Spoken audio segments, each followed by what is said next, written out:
Hindi pala tayo nagsimula sa clan. Doon lang pala tayo muling pinagtagpo. Di ka dumating, ikaw ang matagal nang nandyan. Bago pa tayo magmahal, magkatabi na palang mga daan. Sa palengke, sa eskwela, sa bawat lumang alaala, tahimik na tayong pinaglalapit ng tadhana. Be, kung may kwentong gusto kong balikan, hindi yung huling yakap,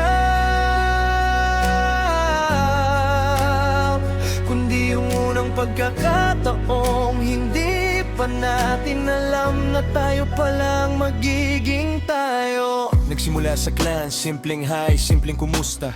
Hindi ko alam may prolog na pala bago ang unang eksena. Habang kinukwento natin ang lumang kabataan, doon ko lang nalaman matagal na pala tayong nagdadaanan. Mama mo nagbibenta ng sampagita sa palengke, kami naman may tindahan lang sa kabilang puwesto. Baka minsan nagkatitigan tayo ng walang pangalan. Mga batang wanakalan na balang araw, puso ang pag-uusapan. Tapos nalaman ko pa, schoolmate pala kita noon. Parehong pasilyo pero magkaibang panahon. Siguro ilang beses kitang nadaanan nang hindi napapansin, kasi may tamang oras pala ang bawat pag-ibig. 7-Eleven, overpass, doon tayo unang nagkita.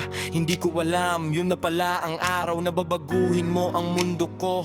Unang tingin pa lang, tahimik na akong natalo, kasi sa simpleng ngiti mo nahanap ko ang pahinga ko. Shy type pa ako, halos ayaw tumingin. May polvo pa sa bag para lang magmukhang confident. Kahit konti, be, simpleng tawagan lang sa iba, pero sa akin iyon ang pinakamagandang salitang narinig ko. Unang gabi kong natulog sa bahay ninyo, hindi lang bahay ang binuksan nyo, pati puso nyo. Tinanggap ako ng mama at papa mo na parang sariling anak. Kaya akala ko wala nang katapusan ng ating pangarap. Pero may mga kwentong kahit gaano kaganda ang simula, hindi pala pareho ang wakas. May mga pangakong di sinira,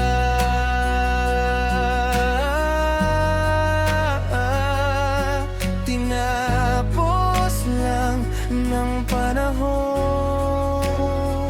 12 taon nang lumipas, dala-dala ko pa rin ang pangalan mo. Hanggang isang araw, nagkita tayong muli para sa closure. Pareho nang may mga peklat na hindi nakikita, pero pareho pa rin marunong ngumiti kahit masakit na. Tapos sinabi mo, ikaw ang first boyfriend ko.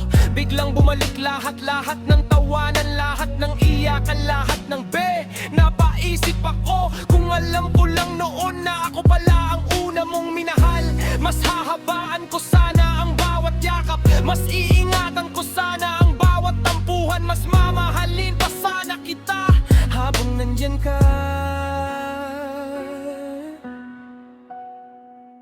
hindi pala tayo nagkataon. Sinulat na tayo noon pa, sa amoy ng sampagita, sa ingay ng palengke, sa lumang paalala natin. Ikaw ang pinakamagandang coincidence ng buhay ko. At kahit hindi tayo ang naging ending, ikaw pa rin ang paborito kong simula. Minsan, hindi pala ang hinihiling mong makasama habang buhay ang pinakamahalaga. Minsan, ang pinakamahalaga ay ang malaman mong may isang taong minahal ka ng totoo. At minsan, ikaw ang una niyang minahal.